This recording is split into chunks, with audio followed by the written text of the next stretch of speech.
Bismillahirrahmanirrahim. Assalamualaikum warahmatullahi wabarakatuh. Alhamdulillahilladzi nahmaduhu wa nasta'inuhu wa nastaghfiruhu wa natubu ilaih. Asyhadu an la ilaha illallah wahdahu la syarika lah wa asyhadu anna Muhammadan abduhu wa rasuluhu la nabiyya ba'dah. Yang saya hormati rekan-rekan pengurus panitia, ada di sebelah kiri saya Kiai, siapa nih Kiai Kelama sebelumnya, karena beliau ini tetangga saya Kelama, saya bertetangga di Tampan, makanya kayak di Tampan nih. Ya beneran Tampan, tinggal beliau di Tampan kan, Tampan. Kiai Muhammad dari Mute, kemudian tim peliput kita yang setiap hari tidak pernah absen untuk guna muzakarah ini bisa tersosialisasi dengan baik. Ya, Bapak Isman Prasetya bersama Rizky Berzani, dengan beliau men-shooting ini, teman-teman yang berhalangan yang bisa mengambil manfaat dari muzakarah ini. Itu yang saya banggakan dan yang saya hormati para asatiz. Di sini ada para ustaz kita yang tekun dan sungguh-sungguh sudah bermuzakarah. Kemudian para ustazah juga nampaknya tak mau ketinggalan hadir pada pagi hari ini, dan hadirin berbahagia. Ya, tentunya kita senantiasa bersyukur kepada Allah Subhanahu wa taala sebagai ucapan alhamdulillah ya rabbil alamin. Allah berikan kepada kita kesehatan dan bisa berjumpa pada hari ini kembali. Semoga pertemuan kita Allah berkahi. Kemudian kita berselawat kepada baginda Rasulullah SAW. Allahumma sholli ala Muhammad wa ala alihi. Baik, jadi ini malam yang ke-29. Memang ini kalau Piala Dunia ini sudah ditunggu-tunggu ini. Tayangannya dari mulai, kalau pertandingannya itu mulai nanti jam 11 malam atau jam 2 malam, itu 3 jam sebelumnya semua perlengkapan sudah siap bagi yang mau nonton bola.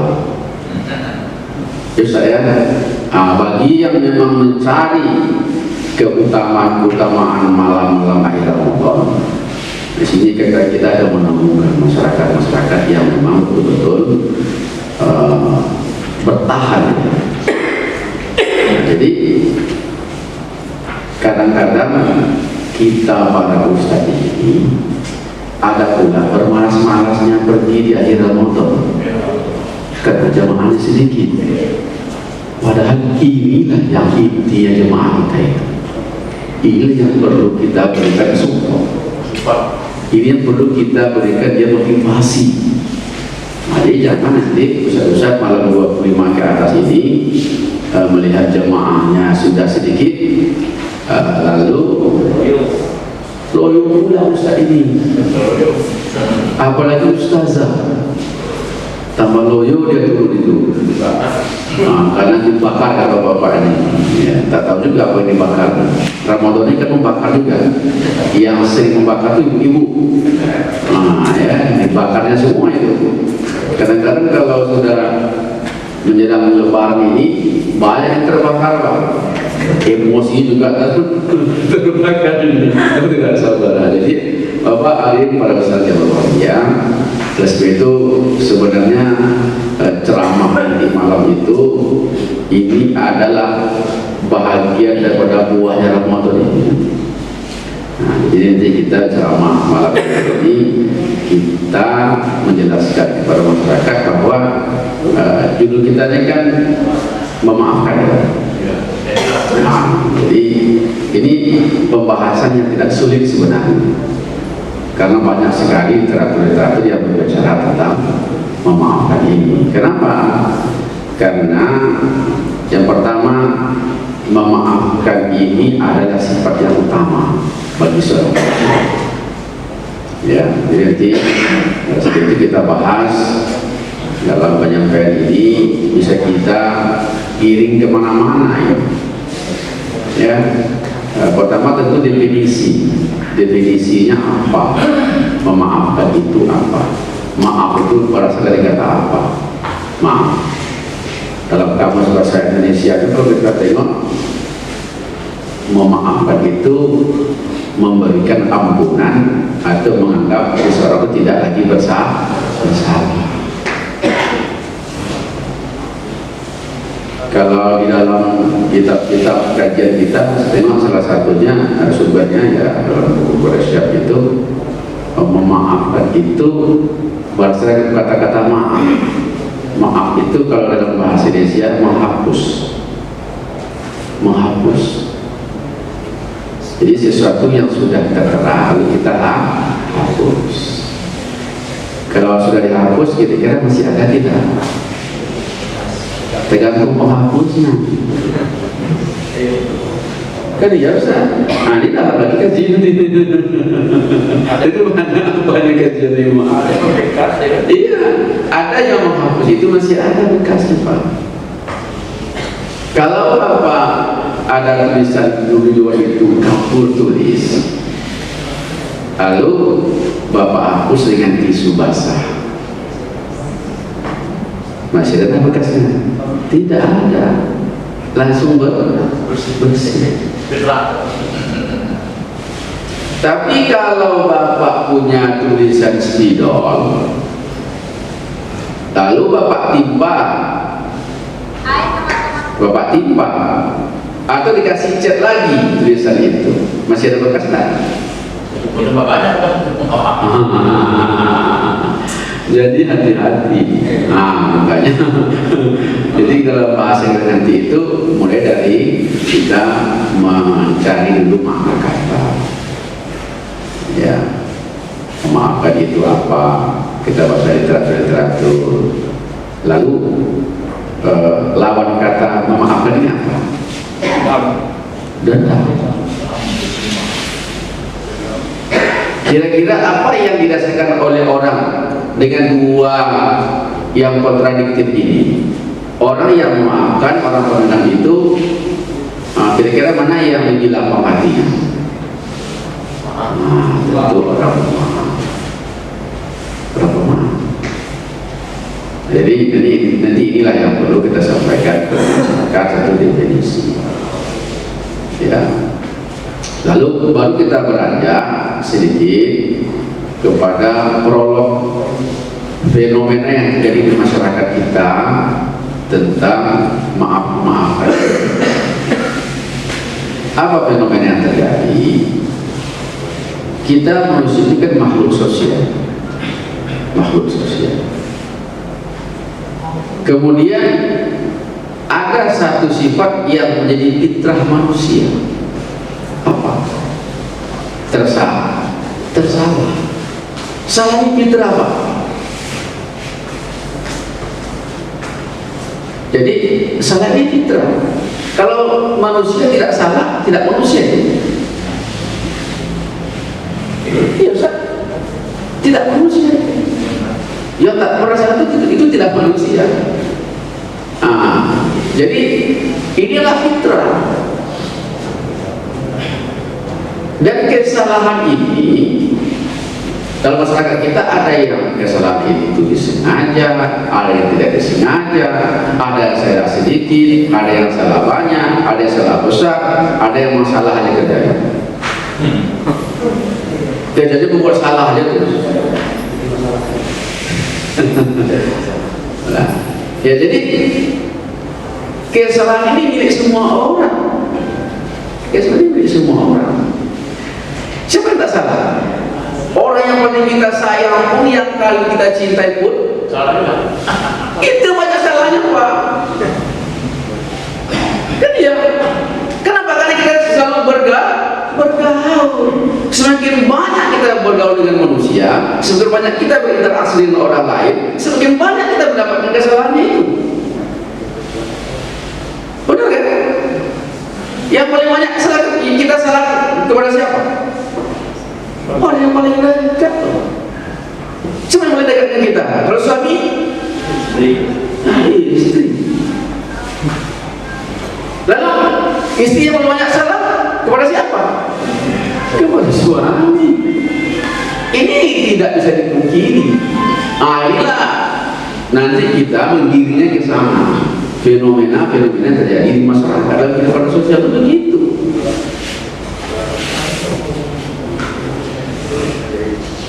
Karena ini adalah fitrah, di sini akan kelihatan kualitas seorang muslim yang baik. Seorang muslim baik ini dia akan meniru sifat-sifat Allah. Apa di antara sifat Allah itu? Innallaha ghafurun. Ini Innallaha ghafurur rahim. Jadi ini kita uraikan seperti apa pemaafnya Allah itu. Sedikit saja disampaikan nanti. Walaupun dosamu sebesar sebanyak pasir di lautan, itu bisa kita menghitung dulu? Tidak bisa.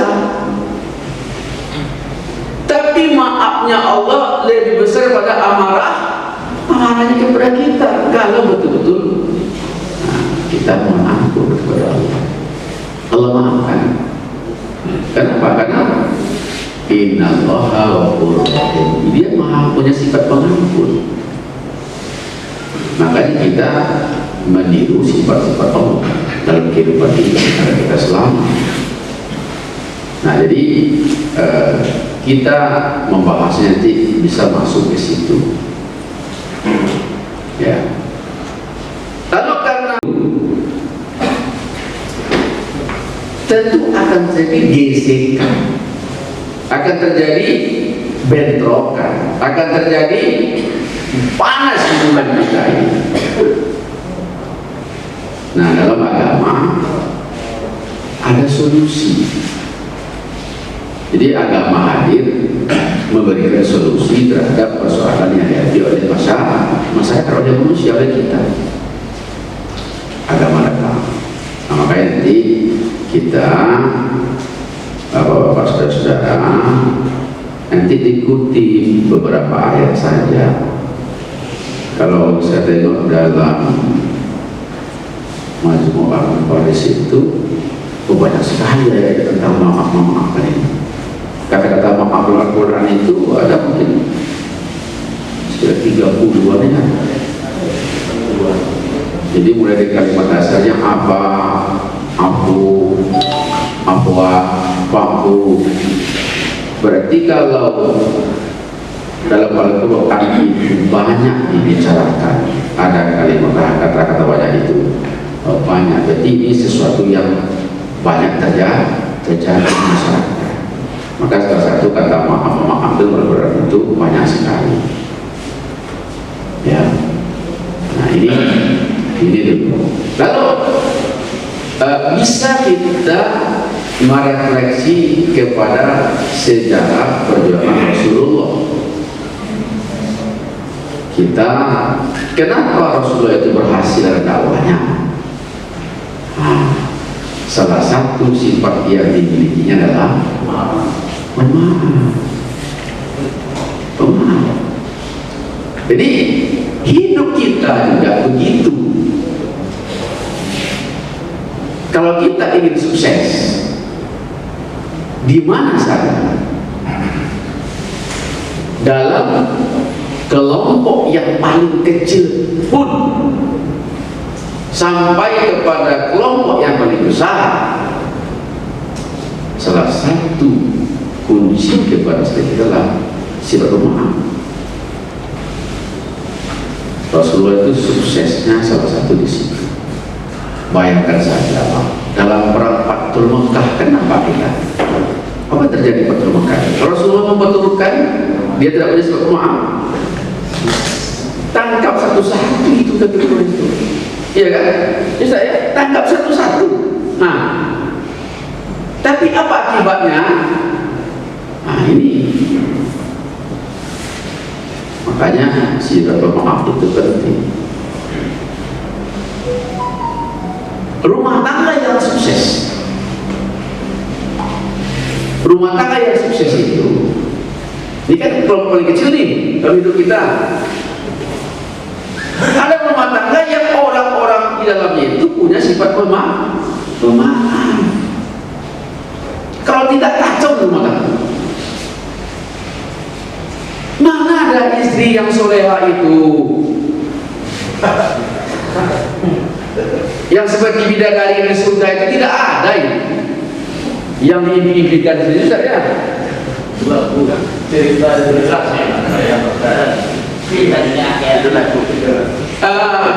Entah karena saya terus satu ya. Dia tahu saya kalau ada mungkin sudah 2-3 mencoba dapat dia di situ, kita tanya nanti, ada nggak di antara yang 3 itu yang memang betul-betul sempurna, nggak salah-salah? Saya menambah lagi. Ada yang 3 di sini. Ada besar. Iya, kita tanya nanti.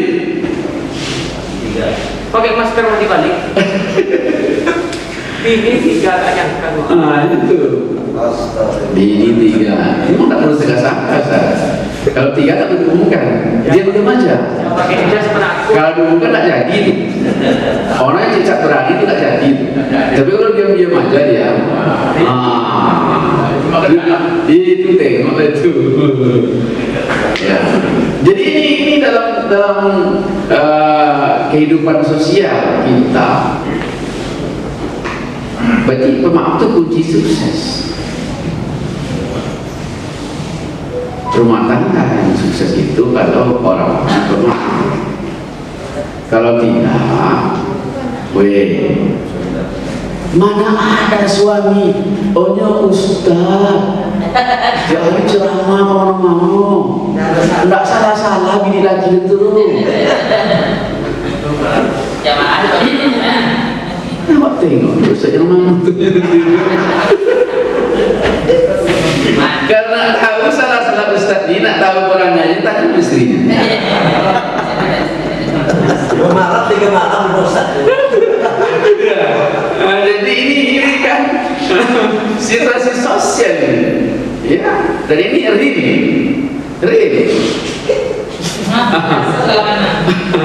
Ya, real ini. Jadi inilah yang terjadi. Lalu dalam dunia kerja, antara atasan dengan bawahan itu, kalau tidak ada saling memaafkan, ini perang terus ini. Akan terjadi perlawanan di sana sini. Erang. Iya. Dunia kerja juga begitu. Makanya inilah solusi dalam agama. Ya, solusi dalam agama. Nanti Bapak Ibu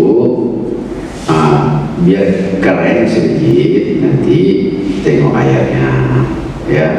Di antara ayat-ayat yang ada Al-Quran yang berbicara tentang memaafkan itu, yang pertama, wasari'u ila maghfiratin min rabbikum wa jannatin 'arduha as-samawati wal ardu 'iddat lil muttaqin alladzina yunfiquna bis-sarra'i wad-dharra'i.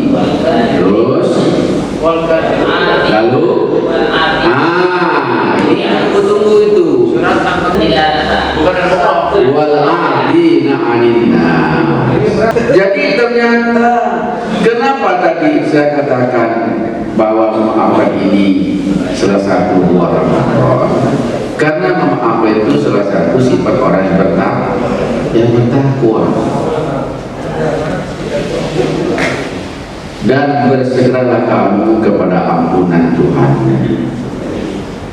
dan meraih surga yang seluas langit dan bumi yang disediakan bagi orang-orang yang bertakwa. Nah, bagaimana sikap orang bertakwa? Orang-orang yang berinfak di waktu sempit, di waktu lapang, orang yang menahan amarahnya dan memaafkan kesalahan orang lain. Nah, beda bapak-bapak nanti beraksi di panggung itu. Oh ini. Nah, ada lagi beraksi lah ya. Itu nggak lama-lama itu. Paling lama itu boleh bersama menitnya. Ini bapak. Ya sadar. Nah, itu boleh berkeringat itu. Itu termasuk keisi. Sarapnya termasuk keisi itu. Ulang semua makan. Satu ayat saja itu sudah lumayan itu. Bisa kan? Ya. Lalu kita tengok ayat yang lain. Apa kata ayat yang lain? Ada dalam surah Ali Imran ayat 133, 134. Apa? Fabima rahmatin minallahi lintalahum walau kunta fazzan ghalizal qalbi lan faddu min hawfa'u anhu.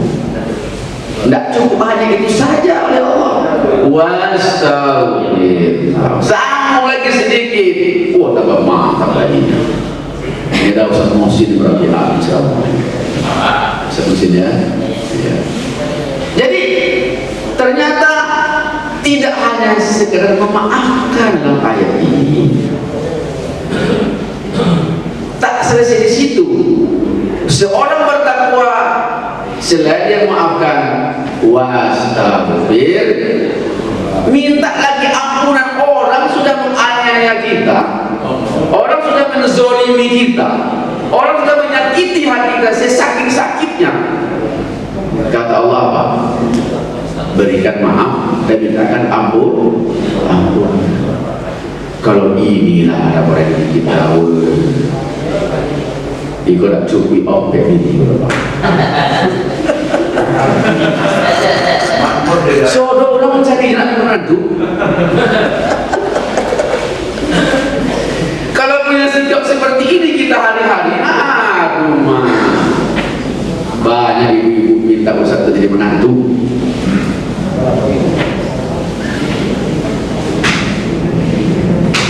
Betul-betul terhormat ini Pak, betul-betul mulia derajatnya.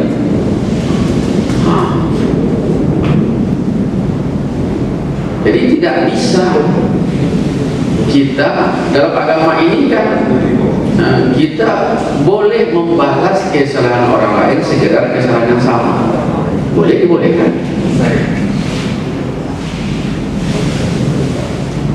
Kalau orang namanya mencaci kita dengan satu kata,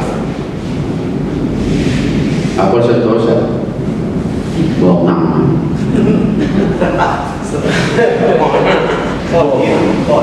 Itu bahasa bohong. Itu bahasa menghina atau menyakitkan atau merendahkan ke? Ya merendahkan. Kalau hati kita sakit, boleh kita balas. Jawab saja sekedar ambong aku. Tak boleh lebih. Iya. Akan disambung lagi tak boleh Rasulullah marah. Nyesel ni. Bongak mah. Buang bongak aja menghambung lawal kalau mana tak boleh. Ini fenomena di masyarakat kita. Ya. Lalu setelah kita membahas ada beberapa ayat yang kita bicarakan di dalam ceramah kita nanti itu, lalu boleh sedikit kita ambil ayat ini kalimatnya amar atau statement saja atau apa? Pak Putu amar. Masih kita masuk kepada hukum nanti. Jadi dalam agama, dalam ayat yang kita bacakan nanti ada beberapa ayat yang saya tengok itu tidak ada satu pun kalimat minta maaf lagi. Tidak ada. Tidak ada.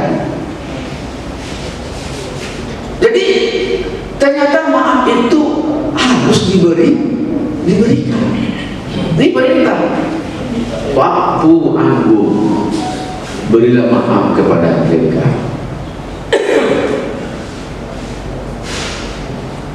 Kalau kembali ke kaidah usul fikih, saya mana pakarnya ini?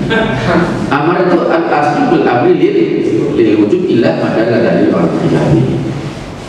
Dalam kalimat amar itu ada ilahnya. Tidak ada. Berarti wajib. Artinya apa? Kalau kita ingin selamat, kalau kita ingin sukses, menjadi orang-orang yang dicintai oleh Allah dan Rasulnya, maka harus punya sifat bermaaf.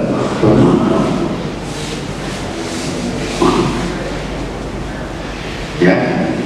Nah, jadi kita masuk kepada hukumnya ini. Lalu masuk kepada perintah Al-Quran itu apa isinya? Tidak ada satupun ayat yang memerintahkan untuk meminta maaf. Makanya inilah tradisi yang harus kita rombak di dalam masyarakat. Budaya menunggu orang minta maaf. Sebelum datang dia maka ke situ disobalnya kaki itu oleh kena maafkan itu. Kacau. Iko mau dia sakit rumah sakit ketemu sakit semua menyoba ke sekolah tak ada maafkan dia. Kacau saya sendiri. Kau memang waktu itu bisa jadi tu.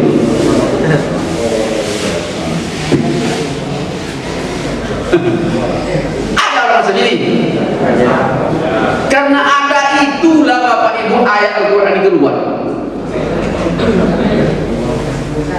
Karena ada orang yang macam itulah ayat ini keluar. Karena ada orang macam itulah kalau sudah mencontohkan dalam hidupnya sehari-hari. Kalau tidak ada orang ini.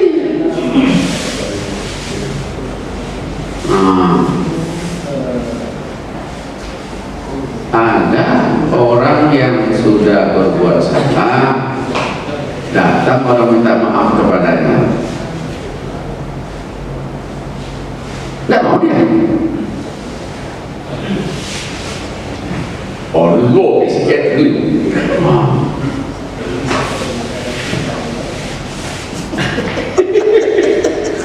Allah sikit dulu. Wah, kau memang ubek dia tahu, saya di mana saya dan tidak tahu. Ubek itu, nanti mantra-mantra, memang sakit hati macam itu.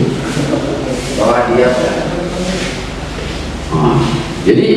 jadi ayat ini mengisyaratkan agar kita mempunyai sifat pemaaf. Ya, jangan ditunggu orang datang minta maaf. Kenapa? Karena urusan maaf memaafkan ini adalah hubungan dengan hablum minan nas. Kalau seandainya nanti tak datang dia minta maaf mati, kita akan mati dia. Kapan selesainya? Kira-kira bisa kita cari orang masuk akhirat itu? Nah, beri maaf dia kita cari dia, ada maafkan Pak Ustaz, Ustazah, ada maafkan, bisa cari sana besok. Nah, siapa tahu? Tidak ada. Umur kita ini tidak tahu kapan akan berakhir. Makanya segera. Jadi kalimat maaf itu segera Pak. Bisa ya? Itu segera itu. Tengoklah beberapa ayat itu. Pak itu segera. Bukan menunggu selesai 2 periode pemilu baru dimaafkan, lalu periode termaafkan lagi betul. Akhirnya dia cuma tahu Pak.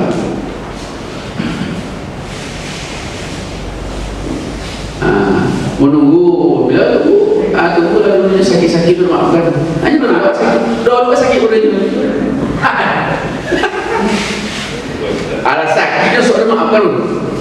Sakit dulu. Sudah pasang. Ini sakit dulu Pak. Tak boleh bicara lain.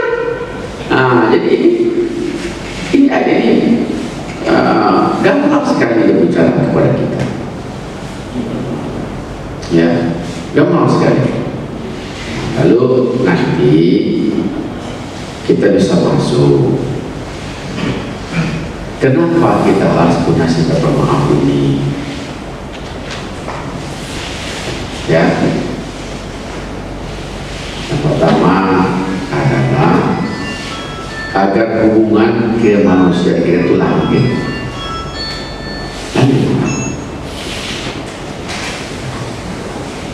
Karena watak kita ini selalu salah dan hilaf, makanya pemaaf itu harus ada setiap saat.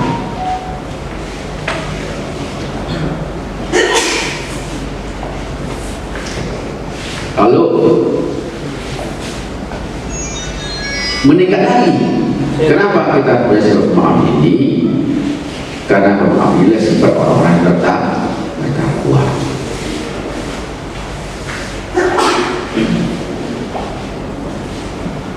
Kenapa kita harus punya sifat pemaaf ini? Karena orang pemaaf itu ditinggikan derajatnya oleh Allah. Tinggi pada derajatnya. Jadi bapak-bapak, ustaz-ustaz, tidak akan pernah kita terhina, tak akan pernah derajat kita turun tuh ketika kita maaf pada seorang. Malah sebaliknya Allah akan angkat.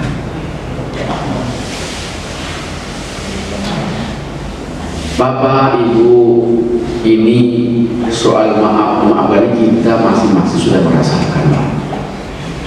Kita merasakan. Bapak, ustaz, saya, kita pernah merasakan disakiti orang, difitnah orang. Kita ini banyak fitnah orang. Jangan dibalas. Satu ketika dia akan datang mengatakan, dia akan minta maaf. Walaupun kita sudah maafkan ini. Lalu dia datang, oh tidak benar, rusak gini-gini, buat begini-gini, saya minta maaf. Akan ada ya nanti. Dan itu sebuah kebahagiaan. Untuk kita. Ya. Lalu apa yang paling penting bagi kita manfaatnya sifat pemaaf ini? Yang paling penting adalah batin kita sehat. Nah, sehat.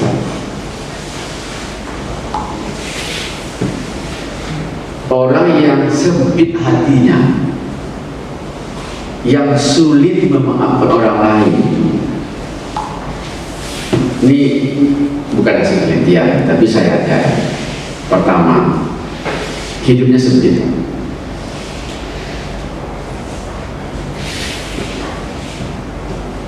Yang kedua, akan banyak penyakitnya. Banyak penyakit itu. Jadi kalau kita selalu disakiti orang, lalu kita sakit hati terus, sumber penyakit itu mana? Fisik atau psikis? Lebih banyak psikis, Pak. Lebih banyak psikis. Di mana psikis itu? Perasaan. Kalau kita gampang tersinggung, mudah emosi, egois, tinggi, hati segala macamnya, sulit memaafkan orang lain, wah, ini penyakit.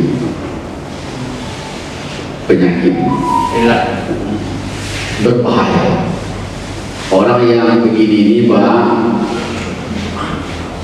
akan gampang dihadapi oleh penyakit-penyakit kronis.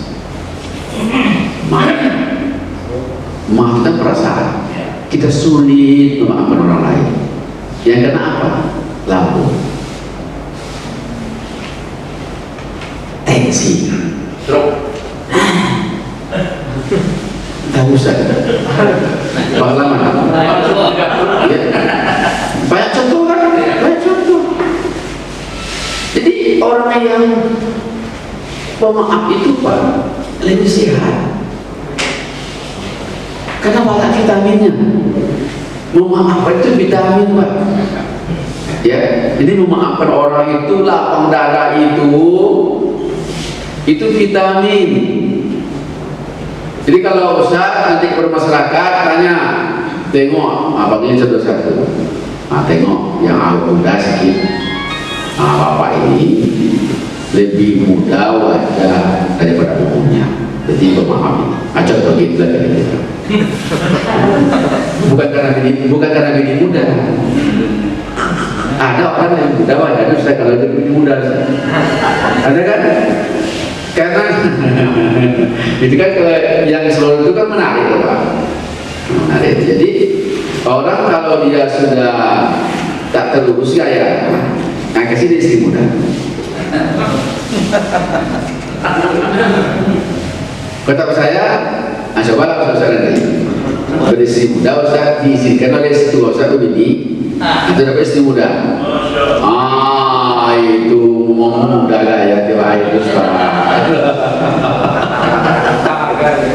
Gak ada begini itu. Yang menjadi muda itu apa? Pemaaf inilah yang gampang, nggak ada biayanya, nggak pakai mahal. Kenapa pakai bini muda? Marah ibu muda dengan kita. Pemaaf ini membuat kita fresh, tampil pede, karena kita tidak punya musuh. Siapa yang salah pada kita, boleh kita maafkan, biar saja dia berbicara. Kita tampil pede Pak, tidak ada sakwa-sangka kita masuk di kelompok manapun, tidak ada sakwa-sangka. Kenapa? Semua yang menghina kita, semua yang mencaci maki kita, semua yang menfitnah kita, sudah kita maafkan. Tidak ada lagi sakit-sakit di sini, tidak ada lagi dada sesat. Nengok orang yang mencaci maki kita senyum aja. Apa kabar Pak? Malah dulu kita menegur dia. Malah dia sakit nanti. Macam-macam tahu aja dah apa ni dong. Pak aku cakap boleh ni boleh memikirkan aku boleh yang boleh sakit hati. Lepas yang saya selanya, Pak aku sakit hati, nak sakit hati dong. Ini sakit. Awas. Jadi ini kajian-kajian dalam masyarakat ini sangat populer dan pemahaman. Ada tasawuf. Ya, populer ini. Jadi itu Pak. Jadi inti di situ. Jadi kalau bapak, ibu, jemaah, saudara, suami, istri ingin sehat selalu, punya sifat pemaaf, inilah kuncinya satu. Kalau tidak, maka akan sempitlah hati kita, akan sesaklah dada kita, akan banyaklah musuh kita, lalu sempit pergaulan kita. Ini akan membawa hidup kita sempit. Nah, itu dampak sosial yang ditimbulkan oleh rasa tidak maaf itu. Dampak sosial itu begitu, sehingga kita kemana-mana tidak nyaman. Datang ke pengajian MDI, wah itu situ. Datang pergi nanti ke kelompok jemaah, wah di situ. Di situ yang saya membawa sakit hati itu kan. Jadi memang di mana-mana akan ada orang menyakitkan hati kita ini. Sengaja atau tidak sengaja berbuat solusi oleh agama, waktu, berikan maaf. Nah inilah mungkin cara memahami. Sedikit panjang tuh Ustaz. Ya, tidak boleh begitu. Aku harus banyak juga kan.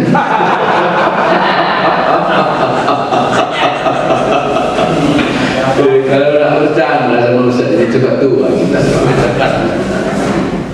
Ya, jadi ada hal-hal yang mesti serius kita berpikir terhadap kesalahan-kesalahan kita kepada orang lain.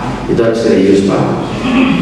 Jangan sampai kita sengaja menyakitkan hati orang. Itu serius kita bicarakan. Harus kita serius kita berpikir. Tapi kalau kesalahan orang kepada kita ringan itu Pak. Tidak ada yang perlu risaukan. Sejuta manusia menghina kita, kalau Allah sayang kepada kita, tidak ada terhina kita. Tidak ada terhina. Tidak usah cemas lah. Tidak usah cemas. Ya, sejuta manusia menghina kita, mencaci kita, menghina kita. Kalau Allah sayang kepada kita, tidak ada ngaruh. Makanya Rezeki itu mari kita meniru sifat-sifat Allah. Pemaaf. Demikian mungkin dari saya. Kalau nak lebih dalam Pak, ya silakan saya. Yang lebih dalam lagi ini sebelah kiri saya. Yang lebih luas lagi depan saya. Terima kasih. Assalamualaikum warahmatullahi wabarakatuh. Waalaikumsalam warahmatullahi wabarakatuh.